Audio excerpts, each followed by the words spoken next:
Awesome. All right. We good. Okay. Well, Daryl, I got a little intro here, and then we'll just jump right into it, man. Sounds good, man. Sorry about all No, the technology is like way above my you my know level. what? Technology is allowing us to do this today, which I'm very grateful for. So, Yes. right on. So, everyone, Daryl Davis, a living, breathing hero in the fight against racism and against the quietness of the piano, of course. An ideological war with victories deep in the trenches of the KKK while satisfying his lust for boogie-woogie blues on stage with Chuck Berry, Jerry Lee Lewis, and B.B. King. Are you kidding me? Why put your arm around a grand wizard of the KKK and call him a friend? This man must be insane. Well, in the key of C, like no other. Everyone, it is my utmost pleasure and privilege to speak today with one of my living heroes, Mr. Daryl Davis. Welcome to the Pangburn Hangout, sir. Thank you, Travis. It's a real pleasure to be here. Really appreciate it. Awesome. So first off, how is life? Life is good, man. Keeping me pretty busy. Keeping me on the road, but off the street. Right on. That's good. So how often are you on the road? Oh, man. During non-pandemic times, anywhere from 180 to 220 days a year. And, but that's all starting to come back. Things are opening up. I'm doing a lot of traveling and, doing a lot of work, gigging musically and also lecturing. Right on. Yeah, I produce live music and, of course, live intellectual discussions. And I've noticed that the market's making a bit of a comeback. It's coming back after COVID. So it's a really good thing. So I first wanted to talk to you about boogie-woogie because All right. I can't be sure exactly at what age I started playing, but it was very young. Some of my earliest memories are of me trying to master the left hand, get that thing moving like Jerry Lee. So the first thing I wanted to ask you is just kind of the origins of how you got into blues and probably later on boogie woogie. How did that start? Okay, well, let's go back to my childhood. When I was young and entertaining ideas of what I wanted to be when I grew up, there were two vocations that were pulling at me in opposite directions with equal force. So I couldn't move either way, right? I was immobilized. On one hand, I wanted to be an espionage agent, a spy. My hero was James Bond. And to this day, I still have my 007 briefcase where you press the handle and it fires plastic bullets, and my James Bond decoder belt and all that. But anyway, so I wanted to be a spy. The other side of me, now understand, I'm 65 years old, so I predate you by decades, right? Yeah. So the other side of me wanted to be a computer programmer. And back then, when I was a kid, computers took up this whole room, even more than this whole room you see behind me. I knew that eventually they would get small. I never dreamed that or smaller. I never dreamed that they would get, as small as your cell phone or your wristwatch or whatever. But I knew there was money to be had, and they would go down in size. So each vocation was pulling at me, and for years I kept trying to figure out how can I do both. But back then there was no way to do both. Today, of course, you can. It's called cyber espionage, but that term did not even exist. So I thought about people that I admired a great deal. And I always liked music. I couldn't play anything, but I always liked music. And instantly, two names came to mind. One was Elvis Presley, and the other one was Chuck Berry. And what I admired about those two gentlemen was the fact that they had made millions upon millions of people all over the world happy with their music. They had touched those people that they would never even meet, never even know. And perhaps those people had never even seen them live, but they heard the music on the radio, or they bought the records, or if they were lucky enough, they went to a concert or saw them on TV. But what are the chances of them meeting those people? So that's really cool to be able to affect somebody with your talent that you don't even know. That's what I want to do. I want to learn how to play music and make people happy. Yeah, that's so cool. That totally hits me right in the chest with what music really means to me. It's one of those only things that I really like, even if I don't feel like playing myself, the potential happiness that family members or people around me might get out of me playing music like that's always just been it made it not even a question to sit down and start pounding away, Right. Have you broke? Yeah, go ahead. To answer your question about the boogie-woogie, so, I like all kinds of music, but that rock and roll, really hit home with me. Oh yeah, man. Yeah, so, I wanted to, so I decided, okay, well, I'm going to play music. And I like the music of Elvis and Chuck Berry and Little Richard, Jerry Lee Lewis, Fats Domino, all those great rock and roll pioneers. So in order to play that kind of music and play it authentically, you had to listen not only to them, but what were they listening to? There was no rock and roll before Chuck Berry. So how did he come up with that? What was he hearing? He was hearing blues. He was hearing boogie-woogie. He was hearing country. So I began listening to people that influenced him. Right. And that's where I discovered people like Pinetop Perkins and, great, legendary boogie-woogie players. Yeah. And Well, Walker and all that. Yeah. What do you think of Little Richard? Because he's very famous for saying he started it all, right? Do you agree with that? Like, do you think he was one of the founding fathers? He was absolutely one of the founding fathers, no question about it. Both Chuck and Little Richard. Yeah. Absolutely. They were the cornerstone of rock and roll. And then, Bo Diddley, Fats Domino, but Richard and Chuck had that beat. All right. And what differentiates rock and roll from other genres like country, like jazz, like swing, is the rhythm, the beat. Swing is right. Rock and roll is boom boom bop, boom boom bop, boom boom bop. That backbeat, the hard 2 and 4. Yeah. Like the Chuck Berry song, rock and roll music. It defines it. Just let me hear some of that rock and roll music any old way you choose it. It's got a backbeat, you can't lose it. Yeah. Right. Man. So that's what it is. And so they were the cornerstone. Other artists like Elvis Presley, Jerry Lee Lewis, Carl Perkins, Buddy Holly, they took that and popularized it because they had access to the white radio stations that the black artists did not have, because a lot of white stations, not all, but a lot of white stations would not play black records. Right. And now you had these white guys doing this black music, so the music got played, but coming out of the talents of the white artists. So that also opened the doors for the black artists. Right. What was it like being around people like Jerry Lee? When they I love Jerry Lee Lewis, man. He was my friend. All those guys, I loved them all. I got a chance. I met everybody. I didn't meet Buddy Holly. He died in 1959. I was born in 58. I did not meet Bill Haley. He was around while I was alive, but I never got a chance to see him live. But I saw everybody else. I met everybody else. I met Bo Diddley, Elvis, Jerry Lee, Richard, Chuck. I worked with Chuck for 32 years. I did a lot of shows with those other guys. There might be like a rock and roll festival, a rock and roll revival. Might be Chuck Berry, Jerry Lee, Little Richard, Chubby Checker. Chubby Checker. Yeah. Oh yeah, that's my buddy. Yeah. Oh man, that's just. Hey, does the name Honey Boy Edwards?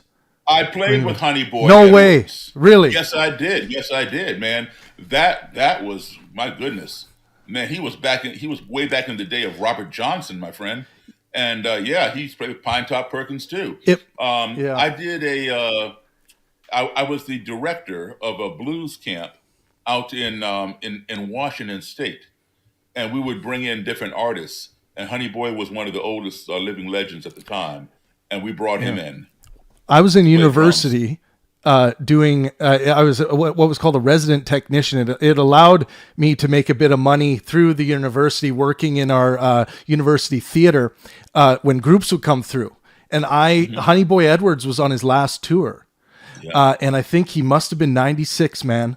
Yeah. And he was up there drinking a Molson Canadian beer, and plugging away on the guitar and singing at 96. And I was just like, that theater only held like maybe 300 people. There must have been another 300 trying to get in, raging mad to see this man play. And we had to turn on the intercom so people in the lobby could hear some of what he was doing. Man, was that a show. But he was a legend. He's just an absolute legend. And I couldn't believe he was able to play and sing that way, exert that much energy at that age. That is a power that must come from the deepest level of the passion within us. Like that, I'll never forget watching that and being like, I'm dumbfounded by it. I still am. As the saying goes, you don't stop playing music because you get old. You get old because you stop playing music. Yeah. And I really looked up to, as a young man, I saw videos of Jerry Lee Lewis playing, and I always tried to mimic his moves, man, of, playing up in the higher keys with the back of my heel, like, and when I even did some gigs playing my own Trav Lee Lewis show where, I would do my impersonations and tried to get it. I could never get the hair right. My hair curls too much. He had that straight hair, but man, that music, it was kind of like you described. There was something about that rhythm. Jerry Lee and his first cousins, Jimmy Lee Swaggart and Mickey Gilley. Jimmy Swaggart, they were all from Faraday, Louisiana, and there was a black juke joint across the railroad tracks called Haney's Big House, and the three of them as kids would sneak across the tracks and go there and, watch those black boogie-woogie piano players play in there. And that's where they got that style. All three of them could play. Jerry was probably the most proficient player of the three. Just so much energy, and a lot of the energy was something with him, and the speed being driven by that energy he could bring to the piano was just madness to me. So that's it's exciting to be able to talk to someone that is also in love with boogie-woogie music, because man, it's hard for me to find anyone. I know a lot of pianists, but none of them play boogie-woogie. None of them really play much blues. So you've been hanging out with the wrong crowd, son. Well, I'm up in Canada. I have a limited where are you in Canada? I'm in Vancouver right now. Oh, okay. I did a lecture in Vancouver a few years ago with some former white supremacists. Oh, okay, very cool. I wish I would have heard about that. I would have been, first in line to see something like that. Do you ever come up and play music? I got a friend up there in Vancouver who plays boogie-woogie piano. Yeah, Kenny Wayne. Oh, I thought you were going to say Michael Casehammer, but no, Kenny Wayne. I don't know. No. Yeah, not Kenny Wayne Shepherd. Kenny Wayne. Oh, okay. I'll have to look him up, because any chance I can get. The BB King blues groups that go on the cruise ships. I've gotten to see some pretty nice music there, and a few good boogie woogie slappers as well on those ships. I just came off the blues cruise. I just played it. Oh, you did? Oh, okay. Yeah. So you get on there and do that too. Oh, okay. That's cool. Sure. Yeah. Yeah. No, I was so impressed, man. Like the price of what it took to cruise to Alaska, I would have paid 10 times over to see the caliber of music I was seeing in the BB King Blues Lounge on the ship, man. That was insane. I still am vibrating from the being exposed to that talent. It's wild stuff. What you need, how old are you? I'm 35, almost 36. Yeah. What you need to carry, when will you be 36? April 20th. Okay, so you're an Aries. Sure. Yeah, I am too. I'll be 65 in a couple of weeks. Wow. But you need to carry that torch, man. Because you're younger than the rest of us. So, you got those chops. Get out there and carry that torch. Yeah.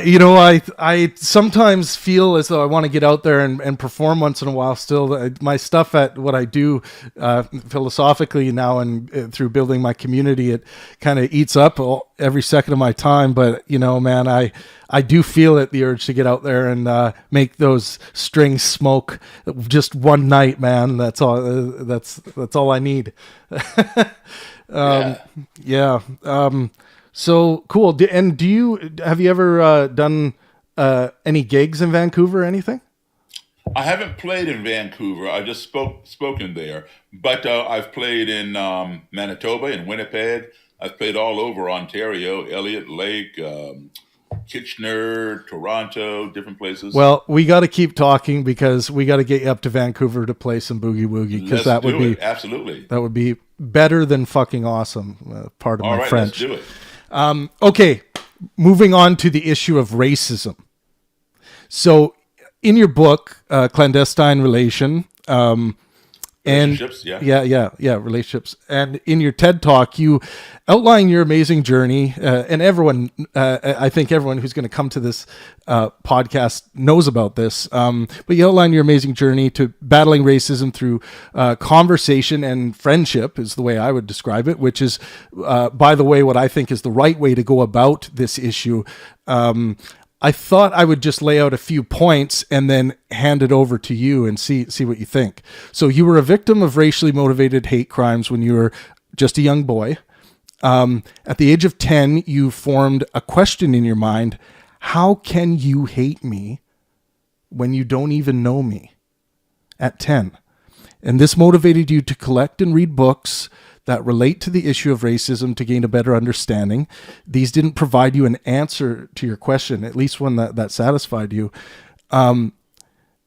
So now enter Roger Kelly. As an adult, you finally thought of a way to finally get an answer to this. You had an idea. What was that idea? My idea was, okay, so since none of the books provided me with the answer, and I have a whole library, I'm serious, a whole house full of books, starting when I was a kid, and even today I still buy them, on black supremacy, white supremacy, anti-Semitism, racism, the Ku Klux Klan, the Nazis in Germany, the neo-Nazis over here. All the books talk about it, but they don't explain why. And when I would ask people, why are people like this? And they would just, oh, Daryl, that's just how it is. Some people are just like that. Well, that does not tell me why. So I decided that I would write a book on the Klan. Who better to ask that question of than someone who would go so far as to join an organization that now has over 157-year history of practicing hating people who don't look like them or who don't believe as they believe. So there had been no books written on the Klan by black authors from the perspective of sitting down and interviewing them face to face. Right. That's what I wanted to do. So I decided I'm going to travel the country and I'm going to interview Klan leaders and Klan members and write that book. And I'm going to ask them that question that I had since the age of 10. How can you hate me if you don't even know me? Why did you want to do that? Most people are just like, I know you have your fundamental question, and I'm sure a lot of, probably a lot of black individuals have asked that question to themselves before. But what is it about Daryl Davis that says, I'm going to do it? Like, that's a big thing. Daryl Davis had an upbringing that most black, and for that matter, most white American kids did not have of my generation. My parents were in the U.S. Foreign Service, U.S. State Department. So I grew up as an American embassy kid, traveling all around the world, starting at the age of 3 in 1961. Every 2 years, I was living in a different country and coming back home here to the States in between. So I was exposed to a wide variety of skin colors, ethnicities, cultures, social behaviors and all kinds of different things that all impacted me and who I am. My first exposure to school was overseas. Kindergarten, first grade, third grade, fifth grade, seventh grade. I did part of second grade overseas as well. And my classmates were from Japan, Russia, Nigeria, France, Germany, Italy. Anybody who had an embassy there in those countries, all of their kids went to the same school. So that being my first exposure to school, that became my baseline as to what school was supposed to be, right? But and we all got along. Maybe we didn't look alike, we didn't speak the same language or worship the same way, but we all got along. We played together, worked together, had slumber parties, etc. Every time I'd come home, I would either be in an all black school or a black and white school, meaning the still segregated or the newly integrated. Even though desegregation was passed 4 years before I was born, it was passed by the Supreme Court in 1954, Brown versus the Board of Education. Schools did not integrate overnight. Right. It took, years and years, Yeah, right? yeah. So I didn't understand this. I didn't understand this at all. How is it that I can go across the Atlantic Ocean, across the Pacific Ocean, to some foreign country way on the other side of the planet and be treated better than I'm being treated in my own country? So that is probably the impetus to your question as to why I had to address this thing. And that brings me to my very favorite quote of all time. It's called the Travel Quote by Mark Twain. And Mark Twain said, "Travel is fatal to prejudice, bigotry, and narrow-mindedness. And many of our people need it sorely on these accounts. Broad, wholesome, charitable views of men and things cannot be acquired by vegetating in one little corner of the earth all one's lifetime." And that is so true. And now, all that listen, between my childhood and now my adulthood as a musician playing around the world, when you combine those two sets of travels, I've played in all 50 states. I have been to 62 countries on 6 continents. All that travel does not make me a better human being than anybody else. But what it does is it gives me a better and broader perspective on humanity than most people who have not had that kind of exposure. You believed you could make a change. Most people don't believe that. That's the thing that perplexes me here. Yeah. you said, yeah, and you were right. You said that when I was 10, I was a victim of racism. Okay, so now you have a choice. Yes, you can be victimized. I was victimized, but when somebody is victimized, they have a choice. They can remain a victim, or they can do something about it. I chose to do something about it. Simple as that. And you chose to do something about it, but you. So I'm no longer a victim. Sure. And people, I experience racism, right. But I don't allow it to victimize me. So, and how did you come to the realization that you must ground this in good faith, in helpfulness, in friendship? Like, where did that come from? Where did you get that idea? Because I think this is as revolutionary as Elon Musk, what he's doing with SpaceX. I'm serious. Look, Okay. Where did it come from? Okay. You've heard it, even though you're like half my age or a little more than half my age, but you heard it when you were a kid. We all did. A tiger does not change its stripes. A leopard does not change its spots. It is what it is, right? So why would we think that a supremacist or a Klansman or a neo-Nazi or whatever would change their swastika or change their robe and hood or change their ideology? That's who they are. All right? Well, that's half right and half wrong. The half right part is, yes, a tiger cannot change its stripes and a leopard cannot change its spots. They were born with those stripes and spots. That's who they are, okay? A Klansman, a neo-Nazi, is not born with that robe and hood or that swastika. That is a learned behavior. What can be learned can be unlearned, okay? I saw white people all over the world. In Europe, I lived in Europe. I visited many countries in Europe. When I was in Africa, I lived in Africa for a while. There were white people over there who, my fellow Americans, or people from other embassies, French embassy, German embassy, Swedish, etc. They didn't behave the way some of my white peers behaved over here. So it didn't have anything to do with the color of their skin. It had more to do with their attitude. An attitude is something that you acquire, and it changes over time, and it can be influenced and impacted. So I never, and here's a mistake that a lot of people make because they just make an assumption. I never got into this to convert anybody. All I wanted was the answer to my question. Listen, just tell me, please. All you see is this. You don't even know me, the color of my skin. Just tell me. How can you hate me? You don't even know me. You just met me 2 minutes ago. And then once I get my answer, goodbye, thank you. We never have to see each other again. But something happened. When I would talk with these people one-on-one, yes, I heard a lot of hateful things, a lot of offensive things, but I also found some things in common. I found plenty of things in common because, you start out this far apart and you talk with your worst adversary for 5 minutes. You're going to find something in common and that gap closes a little bit, right? You talk a little bit more, it closes some more because you found more in common. When you get here, you are having a relationship with the person that hates you and that you have no respect for. Yes. You keep on talking, it gets even closer.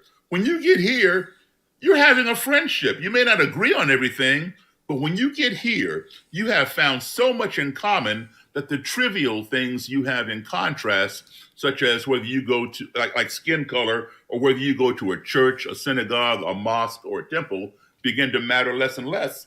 And then that person thinks, I don't know why I hated that person. He's really no different than I am. So, and when the first person changed, it to me it was like a fluke. Like, whoa, what happened here, right? And it wasn't overnight; it was over time. But then it happened again and again and again. And I kept thinking, you know what? I need to keep doing this because I'm on to something. So I got to keep doing this. A missed opportunity for conversation is a missed opportunity for reconciliation. Right. And so it began happening. And that's why I'm still doing it today. Man, this is what you're talking about. And I do credit you often with someone who, when I was in university, when I first started going to university, I found your work and what you've done and what you continue to do. And I was trying to talk to people because I was surrounded by a lot of cancel cultists, the people who are just basically like, okay, if you come across someone with a really bad idea, throw them in the closet, get rid of them, and I always thought, well, if you throw them in the closet, these people are going to have kids. They're gonna find other people who are thrown in the closet, and these bad ideas are just going to fester. It's like it just this made sense to me, and I found your work, and I was like, this guy fucking gets it, and he's actually doing the thing that I want to do. I want to be able to put my arm around those that you may disagree with, in a friendly manner, and engage in good faith in a genuine way, and in a helpful manner. And one thing, I ground my moral quest in maximizing well-being for myself and those around me. And and this includes people who have ideas that I disagree with. So I just think that this is all really good stuff. And my community is based on these principles of that.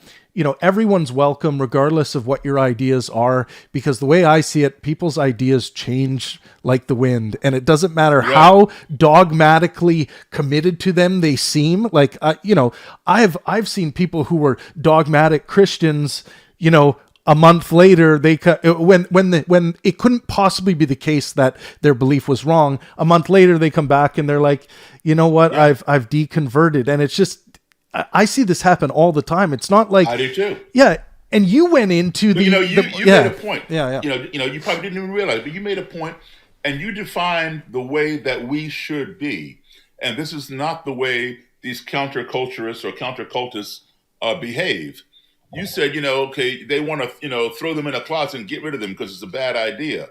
Okay, but see, that is the short-term solution. Just remove them from the space. Yeah. But you are looking at the long-time result, which is, they're going to all be in the closet together, and they're going to produce kids, and they're going to be the same way. It's just going to perpetuate the situation. So you're seeing the long-term vision, and the counter people are just seeing the temporary, quick solution. So this is why, we need to extend their range of vision. Say, okay, fine, throw them in the closet, but then what? You're not thinking beyond today. What about tomorrow and next year and 10 years down the road? Yep. And we need more big picture thinking with regards to our problems in society. Enough of this Band-Aid over whatever approach. It harms our children, because our children are the ones that have to fucking deal with it when it inevitably boils over. So yeah, man, this is the good stuff. So how many has it been? How many ticks on the helmet? How many robes have you collected? I've read 200. Maybe it's got to be more. Well, I don't have 200 rows, but over 200 now have left. That ideology.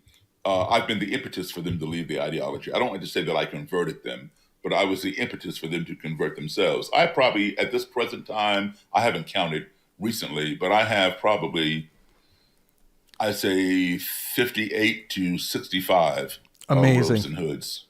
But I have tons of stuff. I have over a couple hundred items, whether it's a flag, a Klan belt buckle, or whatever. Yeah. Yeah, that's phenomenal. And do you stay in touch with those people? Do they kind of... Absolutely. Yeah. When you listen, Travis, when you make friends with me, you got a friend for life. I'm that way too. I've been that way my whole life. Like, I've had many people who haven't been good friends to me in that same way, but that's just my nature, man. It's like and even if things happen, shit happens in life, and people you might not be able to speak for whatever reason for 10 years, but then they come back and I'm just like ready to pick it up. I don't live in that, like that negativity that might be the past, but yeah, I feel that, man. Like, but see, when you do, you are re-victimizing yourself. 100%. I see people do that all the time, man. And they wonder why they can't get ahead.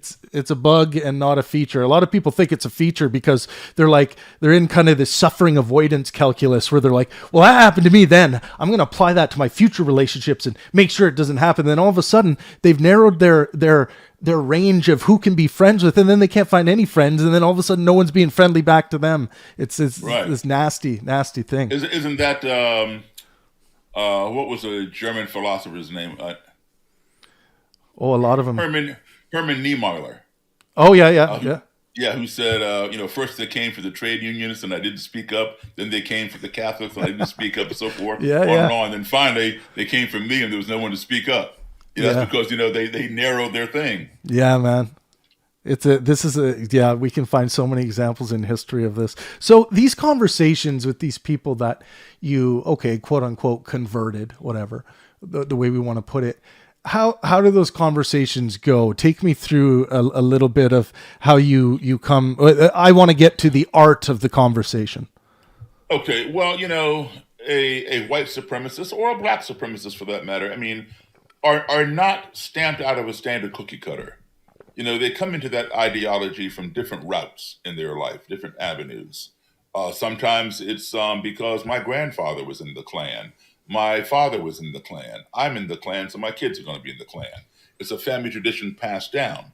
Other times it might be the person moves into some rural town, that has a lot of Klan there or whatever, and town, good old boy network. So if you want to do business there, you got to assimilate. You join the local country club, join the local chamber of commerce, and join the local KKK, and then you're on your way.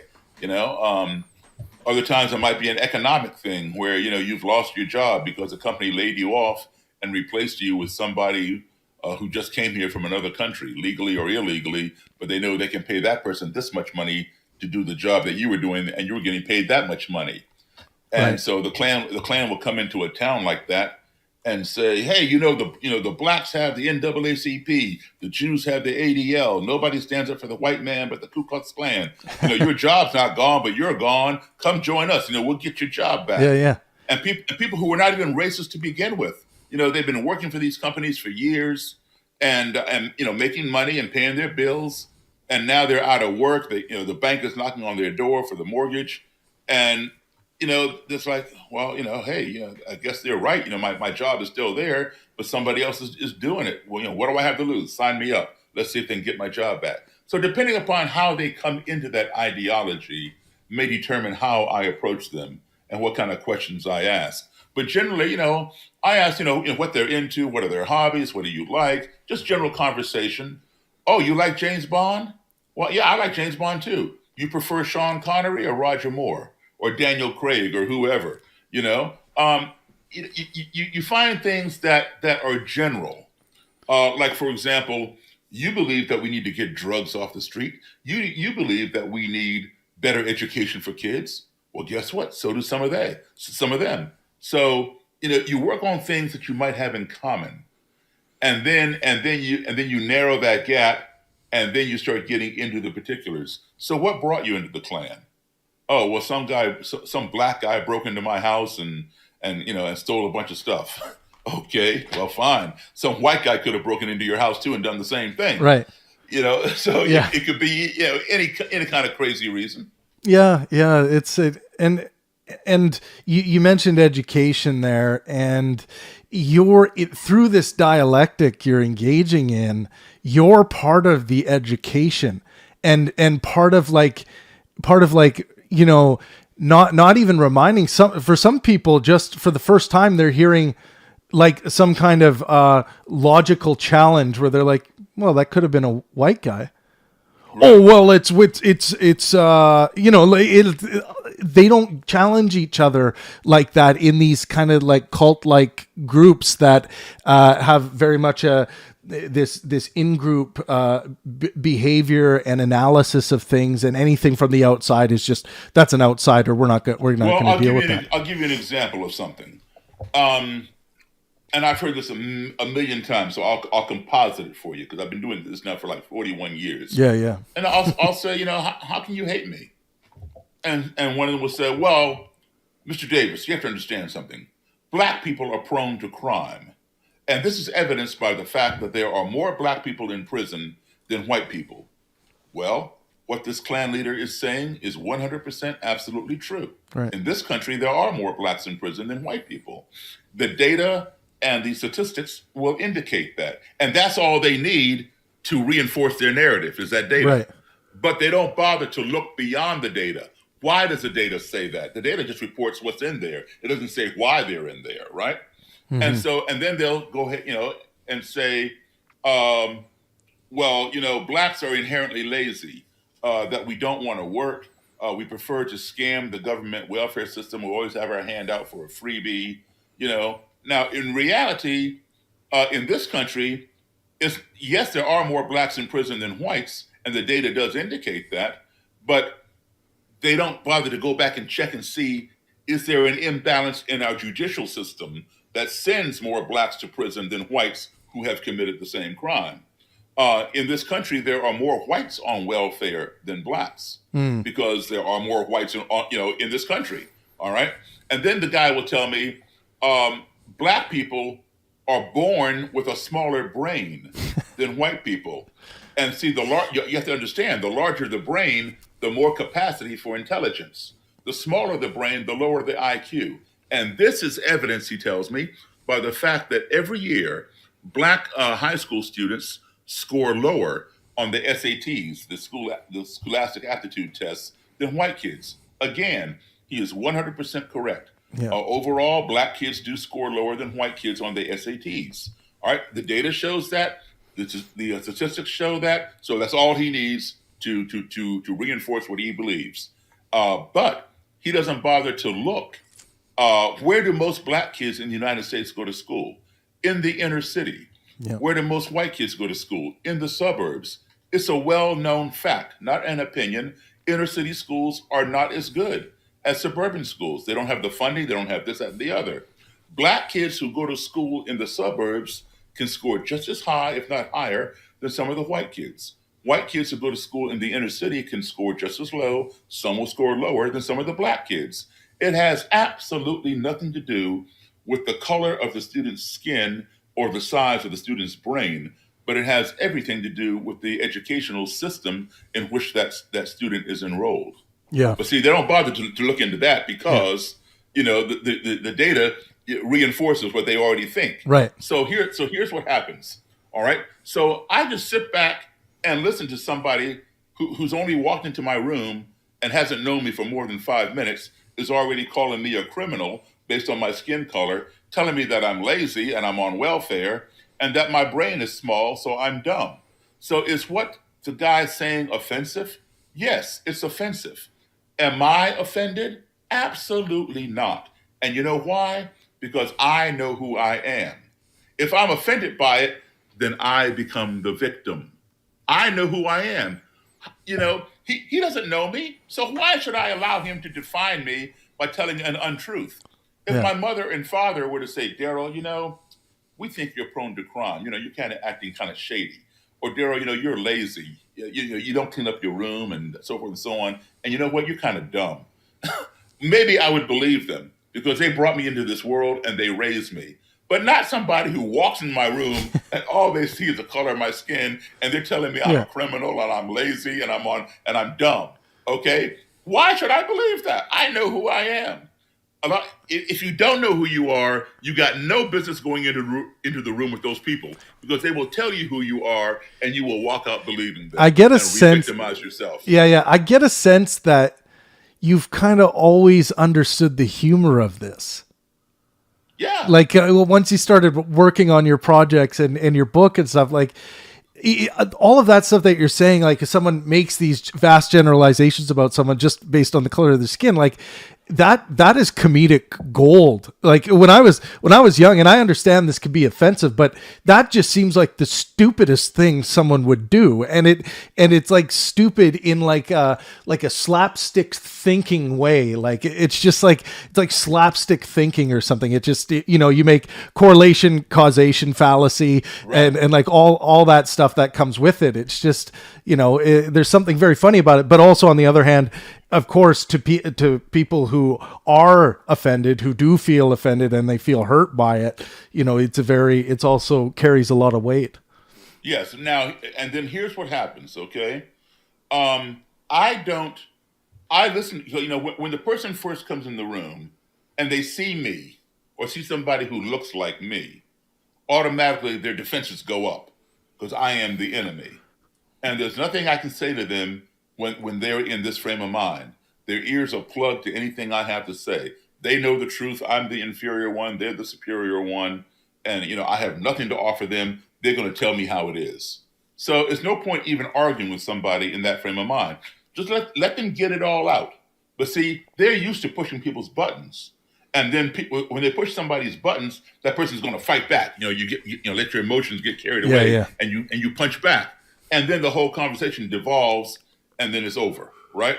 So when I just sit back and listen to them, that wall begins coming down, And as the wall comes down, the ears become unblocked.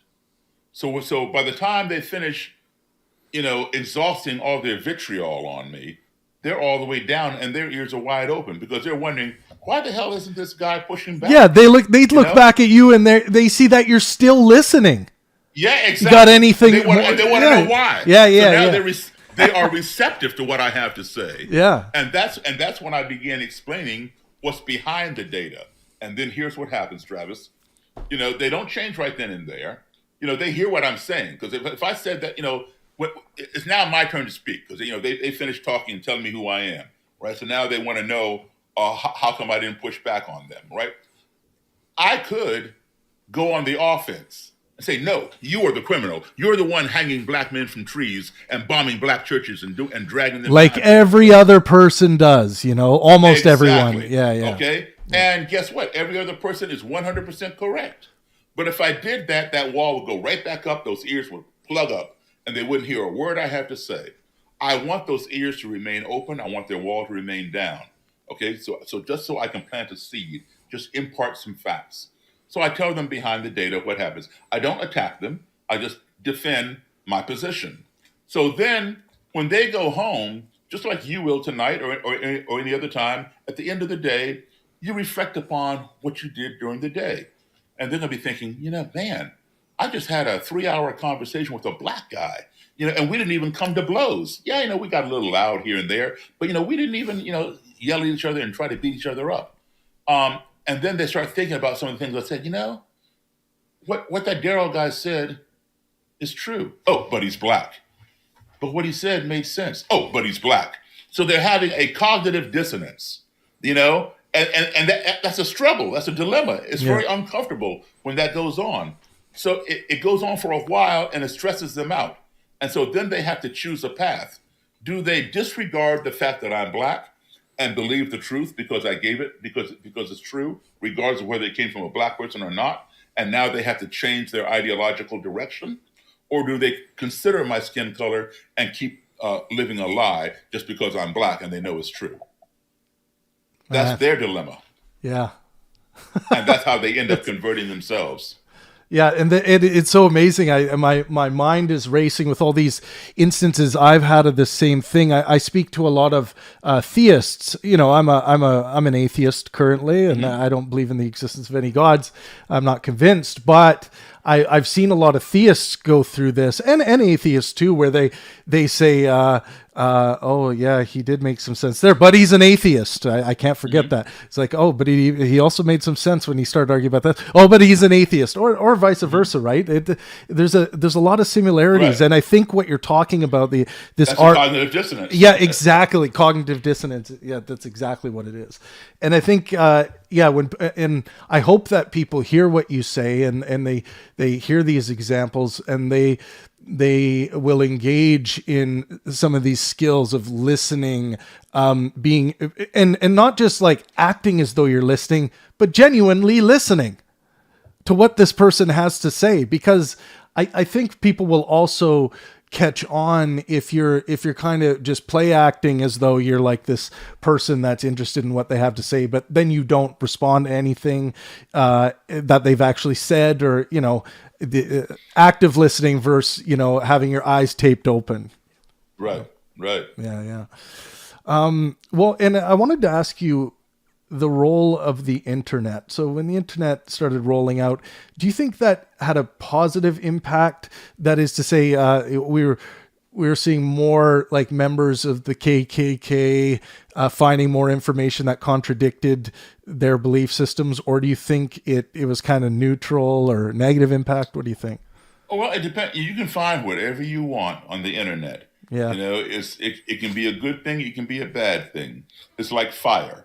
If your house is cold, I can bring fire to your house and heat your house. If I'm pissed off at you, I can bring fire to your house and burn your house down. So, that's the internet, right? Yeah.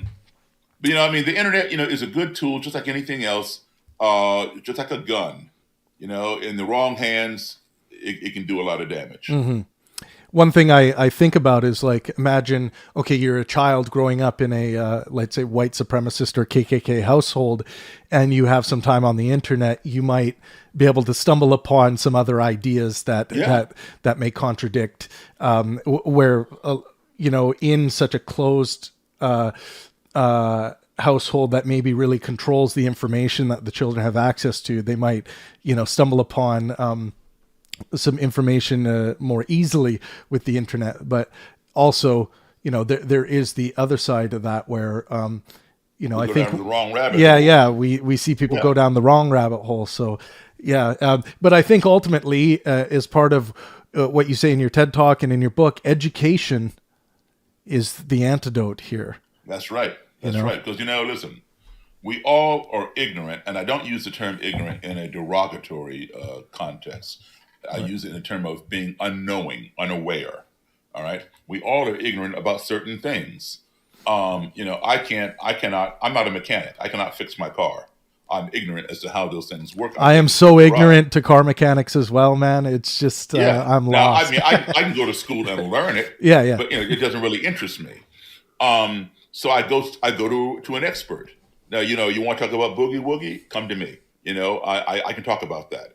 But there are other things that I'm ignorant on. So ignorance leads to fear. We fear those things of which we are ignorant.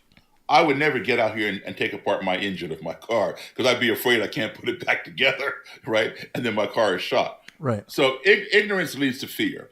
If that fear is not kept in check, that fear will escalate and lead to hatred. We hate the things that frighten us, just like we fear the things of which we're ignorant. If that hatred is not addressed, that hatred will escalate and lead to destruction. We want to destroy the things that we hate. Why? Because they frighten us. But guess what? At the end of the day, They may have been harmless and we were simply ignorant. All right. Now, this goes for children as well as adults. For example, sometimes I speak to grade school kids. Of course, I tone it down when I do that. But so you have these these little fifth graders sitting at their desks in rows in the classroom, and I'm there talking to them. I'm just talking like I'm talking to you right now, and then all of a sudden I'll jump up and I'll point at down under somebody in the front row's desk at their feet, say, "Hey, there's a snake under your chair," And just at my suggestion that there is a snake under somebody's chair in the front row, people all over the classroom, even 5 rows back, scream and throw their legs up in the air, as though that snake might be back there too, right? Just at the suggestion, right? It's right, and then they realize there's no snake there, and they start laughing.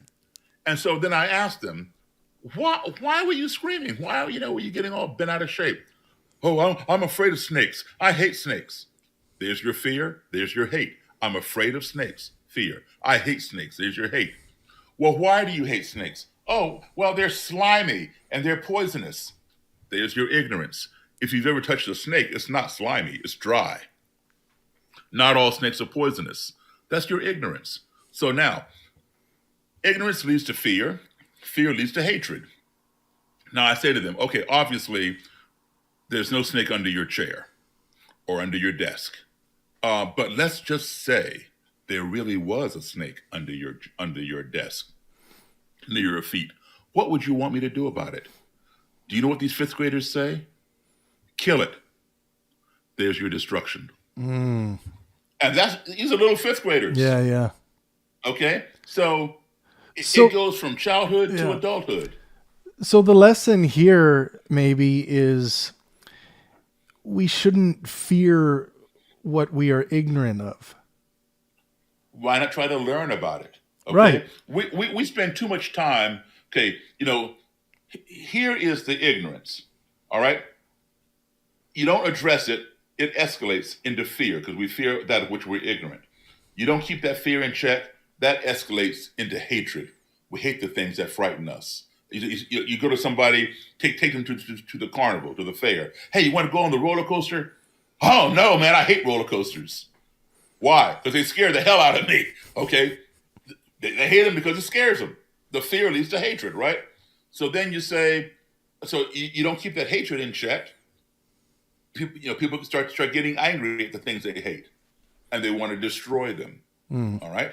So I say we spend way too much time, at least in this country, the United States, addressing the destruction. I say forget about the destruction. That's nothing but a symptom, a byproduct of the root cause, the nucleus. Forget about the hatred. That too is a symptom. Forget about the fear. That too is a symptom. The root cause is the ignorance. 100%. If you cure the ignorance, then there's nothing to fear. With nothing to fear, there's nothing to hate. With nothing to hate, there's something to destroy. All right? So we need to invest our time, our money, our efforts, and our energy in supply. Listen, there's a cure for ignorance. The cure is education and exposure. That's where we need to invest our money, our time, our energy, and our efforts in providing education and exposure and eliminating the ignorance. And then all those other byproducts and symptoms will go away. If the cancer is in your bone, you can't put a topical cream on top of your skin. You got to go down to the bone and hit it with that radiation or that chemo or whatever, right? Yeah. We put Band-Aids on stuff around here. Yeah, man, I couldn't agree more about that. It's and a lot of the times it people in the here and now, they like to do that because it affects their life in the here and now, but there's not that big picture view of, generations to come. And it's hard to sell that to people too, because it's like. So what we have to do then is let's start teaching critical thinking in primary grade school. So cause and effect. Yeah. But, tone it down, use simple little things. Before you make a decision, what would happen if we did this versus what would happen if we did that or that? Get these little kids thinking. And that way, they will always do that And don't try to change somebody once they reach college age. I mean, Yeah. they can change, yes, but they're pretty much set in their ways by that time. Yeah, I think the greatest educational gift we can give to children is logic.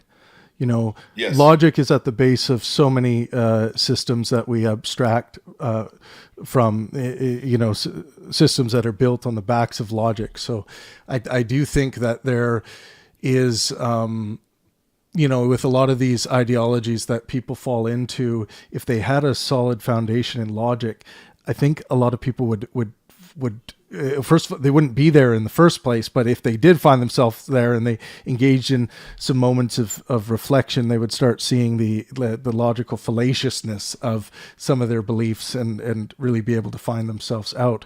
How do you feel like you've been able to view, and you've had your finger on the kind of the race relations, I think, in the United States for so many years now? How do you think things are now with regards to racism in the U.S.? Okay, let me tell you what's going on here. The media does not talk about it, and they know about it. And why they don't talk about it, I don't know. Maybe they're afraid they're going to cause an uproar or something. All right, let's go at the beginning. This country, the United States, was built on a two-tier society. Okay, white supremacy at the top, slavery at the bottom. And as we progress through the decades, we progress like this. Perhaps like this, but never like this. All right? When I was a kid, the black population in this country was 12%. Native Americans, 1%. Hispanic, Latino Americans, almost 2%. Asia Pacifica Americans, almost 3%. Whites were like 86, 87%. The U.S. Census is taken every 10 years. All you have to do is go to uscensus.gov and you can see the decades. Yep. Right? This is happening. In 2020, the white population in this country is 59%.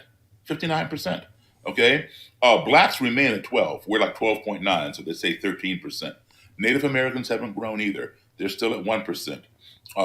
Asian Americans are at 6%, 5.9%. So they've almost doubled. Hispanic, Latino Americans have more than quadrupled. They're at 17 point something percent. So if you take just blacks and Hispanic people, 12 and 17, that right there by itself, let alone the Asians and Native Americans or anybody else, that right there, 17 and 12, is 29% non-white. This is happening. It is well predicted. And I learned this from the head of the American Nazi Party back in 1982. All right. He told me a lot of lies, but this is one thing that he said that was true. He said in the year 2042, which is now only 19 years from now. All right. For the first time, this country will be 50-50. 50% white, 50% non-white. Between 2045 and 2050, it's going to flip. And for the first time, whites in the United States will become a minority for the first time. You can see that. You can see that trend. All right. 2042 is the year. If you remember, do you remember Y2K? Yeah. Okay. People were freaking out, man. Yeah. At the end of 1999, when the calendar was going to roll over to 2000. Yeah, the planes were going to crash. The computers going to explode. Yeah. The VCR was not going to work anymore. Yeah. The whole 9 yards. Yeah. People were taking money out of their bank accounts and burying it in their backyard, hiding it under the bed, and then it rolled around just another day, right? 2042 is the white supremacist Y2K. They want to stop this. All right. But they can't. All right. Now, when you have sat on the throne of power for 400 years, you don't want to get off. Look at our last president. He was only there for 4 years and he thinks he's still there. Right. Donald.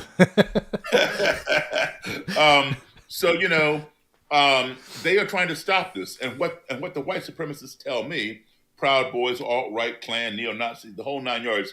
Daryl, I don't want my grandkids to be brown. They call it the browning of America. Why not? And they call it the browning of America or white genocide through miscegenation. Right. And they're fearing that. So they're very big on immigration. Now, they don't care if people, immigrate here from your country, from Canada illegally, or from Eastern Europe or the UK, because if their kids were to marry, somebody from there, the grandkids are going to be white. They're more concerned about South Americans, Mexicans, and West Africans. That's their vein. Are you familiar with Jared Taylor? I know Jared. I've been to Jared's house, man. Okay. Yeah. So Jared plays harmonica. I came to his really? house and I brought my keyboard and we jammed. Yeah. Cool. Yeah, because Jared came on my podcast, and you know how he is. He was the whites are being bred out, and by 2042.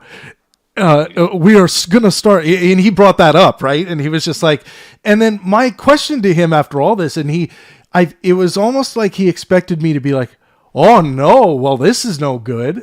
But I was just like, who cares? Like, well, right. What's the big deal? Like, it's skin color. This is the the whole thing with race. I've never understood this obsession people have, and it's almost like some kind of like fetish people have with race, and I don't get it. And I grew up in a small mountain village in the center of British Columbia, in Castle, British Columbia, and we didn't really have much racial diversity in my town, but it wasn't like that bred this like negative view in me towards other races, and I didn't even think it did. Yeah. But your ancestors in your country did not own slaves. True. To the extent of this country. Yeah. So we were considered property, not and 3/5 of a human being. So now you're telling these people that no, that's not your property. That's those are human beings, and you have to treat them equally. Right. Oh no, we can't do that. We can't have our slaves eating at our dining room table and hanging out with our kids, and like Django style. Yeah. I know Jared Taylor. Yeah, he was a nice enough guy. We had a nice enough conversation. I like Jared. Yeah. I don't agree with a lot of things he says, but I like him. Yeah, no, and I would definitely play music with him too. Like that's cool. Harmonica, man. I love the harmonica. I do a little bit of it with the kind of the neck gear. Do you ever do that? Do you throw the neck gear on? And no. I don't play harmonica. Not your jam, no. I like it. I just never learned how to play it. Yeah, it's pretty cool. Let's talk about your podcast. Are you still recording and putting up episodes? I haven't done it lately. I've just been too busy, but I do want to, get back into it and find some more interesting people to talk with. Yeah, you guys, the Changing Minds podcast on Apple, right. And I'm sure you can find it in other places too. It's about advancing minds, yours, ours, and the world's. So you guys should go out there and check out the episodes. Did you interview Jesse Lee Peterson?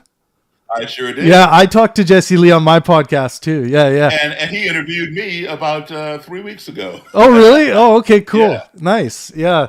He's a fun guy to talk with. He's a hilarious man. He always gets me laughing. Now, do you think he believes what he says, or do you think? I wrestle. I think some of it he does, but I also think he engages in a lot of this rhetoric to get a rise out of people. I think he's a mixed bag there. Kind of, I think there's a lot of people out there who kind of put out sensationalist content because it gets more clicks and things like that. But I do think, he is this kind of like man transported from the 1920s to now, and trying to like that's what he reminds me of. Like he's just been teleported or traveled through time, and he's here, and he's like trying to like deliver the good word to the people in kind of a contemporary way. And but it's very strange. But I think he's, to me, when I watch his compilations of people trying to put up with him and have conversations, I find them quite humorous for sure. Yeah. So you guys do check out the podcast. I'm going to squeeze in a few callers here. We got about 15 minutes left. Yeah. And when they check out the Changing Mind podcast, they have to put in Changing Minds with Daryl Davis. Okay. Because apparently Changing Minds is a popular name for podcasts. Yes, it is. I did notice that. Thank you for pointing that out. I think I'm going to move to this question. What is a good life? What is a good, that's a good question. A good life, I would say, is somebody who is able to live comfortably, not live beyond their means, worry about where their next meal or dollar is coming from, and have a good sense of self, and be stress free or stress minimalized. I think that is the key to success.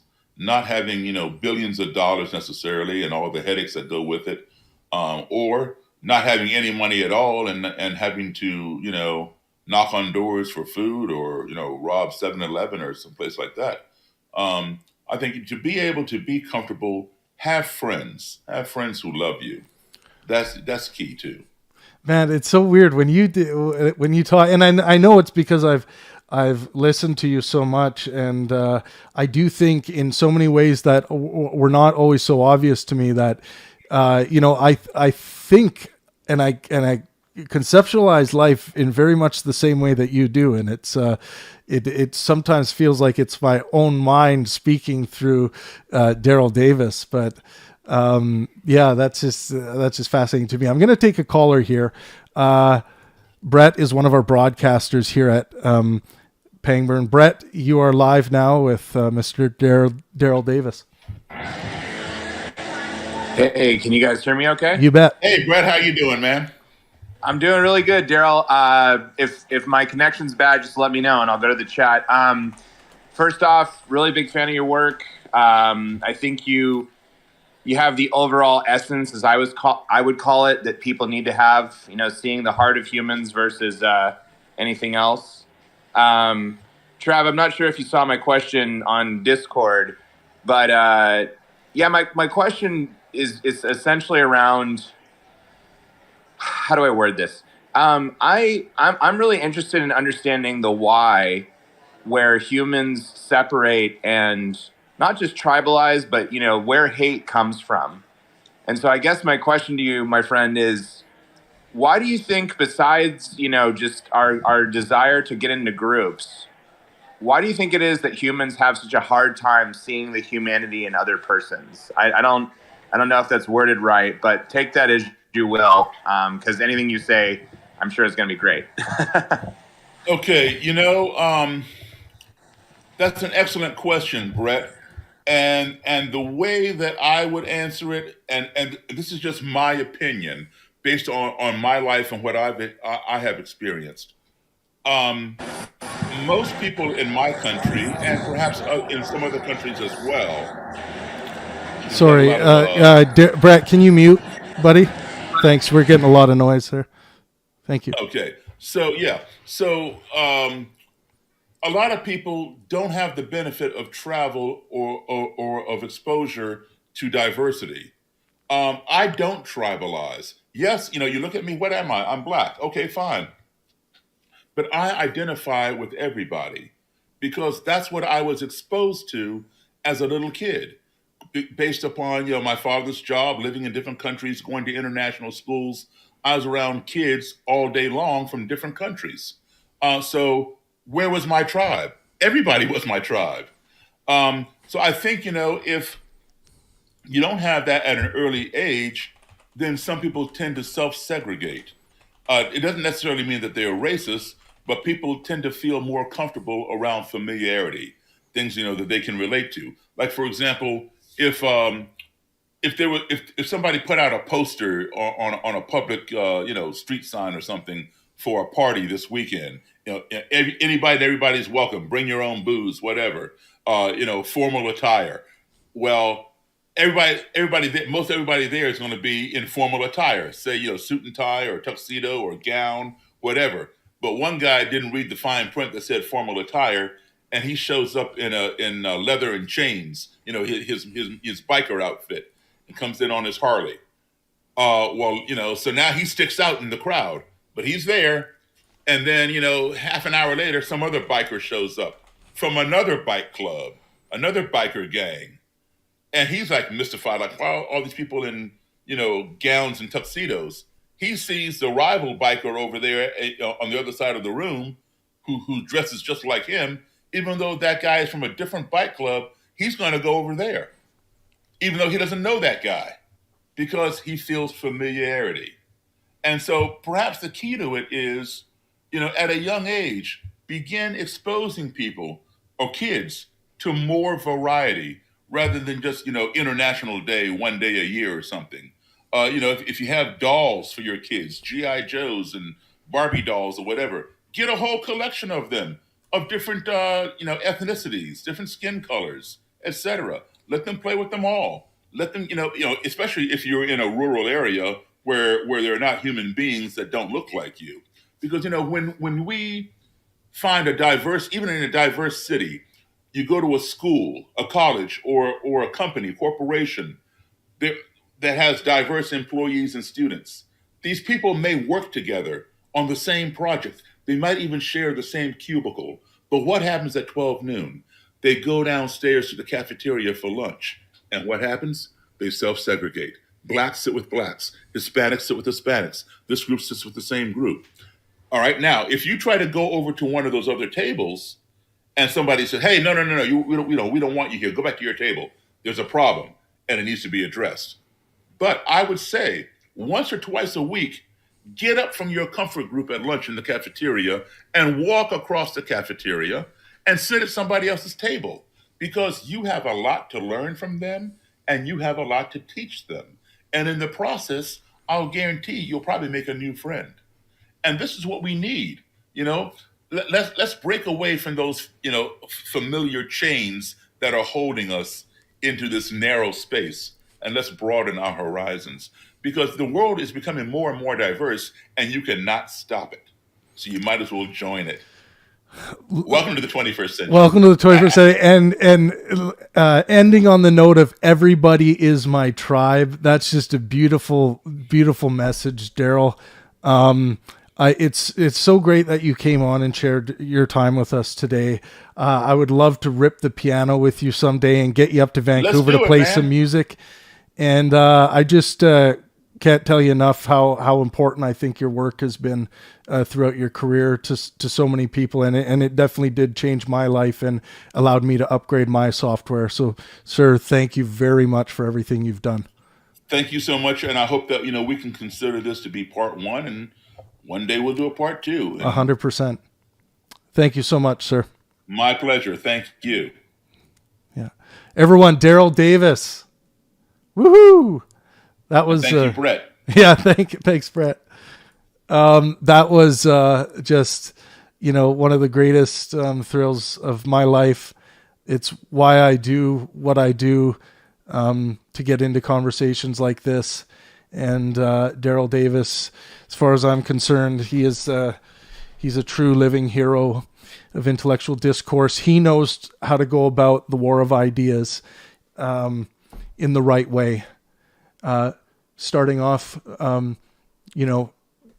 genuine, in good faith, helpfulness leads to building a friendship with your interlocutor, and allows for more openness when you're engaging in these really, really difficult topics like Daryl has engaged in throughout his career as a philosopher, because that's what I think Daryl is. And a mean-ass boogie-woogie piano player. You guys, make sure you go out there and watch Daryl's content, watch his podcast. He's, this is just a short glimpse of Daryl Davis, what we've had here tonight. And I'm sure it has left you wanting more. It sure has for me. I'm definitely going to look hard at where I can expose the world in any way more to Daryl Davis, whether that means big live public discussions. Who knows? The sky's the limit. But Daryl Davis is the real deal and a true hero of mine. And thank you guys for being here today to experience this with me. Join us on Discord. I'm going to head over there. We'll be on Discord chilling. I think you guys have the link.